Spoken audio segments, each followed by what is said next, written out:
I got a question for you today, and it's a little bit of a convicting one. How are you when someone provokes you? How soft are your words when someone pushes your button? I mean, it happens to all of us. Our kids do it, our roommates do it, our spouses do it, our coworkers do it.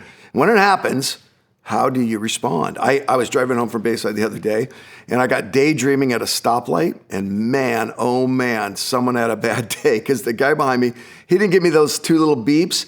He gave me the full-on horn, then he passed me when we made the turn, and he yelled out of his unrolled window words that can't be repeated on a refuel. He had a very difficult time not being provoked. This is bad news, because Jesus says there's a consequence to this sort of insult and anger when it comes together. Here it is, Matthew 5:21 and 22. Jesus says this, "You have heard that it was said to the people long ago, 'You shall not murder, and anyone who murders will be subject to judgment.'" This is the rabbis teaching for years and years, the sixth commandment in the 10 commandments. Do not murder, and if you do murder, there is consequences. But Jesus adds to this. He says, "But I tell you that anyone who is angry with a brother or a sister will also be subject to judgment. Again, anyone who says to a brother or a sister, 'Raka,' this is an insult saying someone's worthless. They're worthy to be spit upon, Raka. Anyone who says Raka is answerable to the court, and anyone who says, 'You fool,' will be in danger of the fire of hell." Okay, what happens when we get provoked and we mix our anger with insult?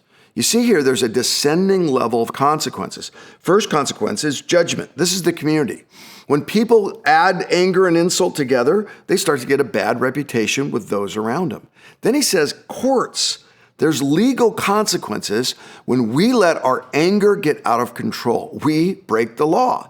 And then finally says the fires of hell. And we should not diminish this. When you and I add anger and insult and we let ourselves become provoked, there's a God consequence, and a very serious one. So what do we do? How do we avoid this?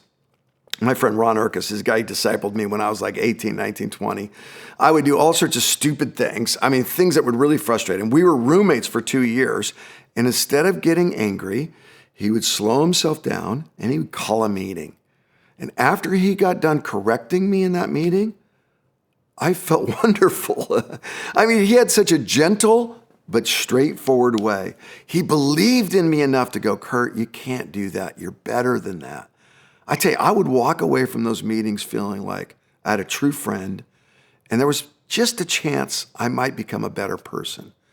That is a lost art. When we add soft words to difficult situations, when we come in the opposite spirit, when we find things we disagree with, and we actually try to win the person instead of always winning the argument. My friend, today, in everything you post, everything you say, everything you think, don't let them provoke you. Don't let them push your buttons.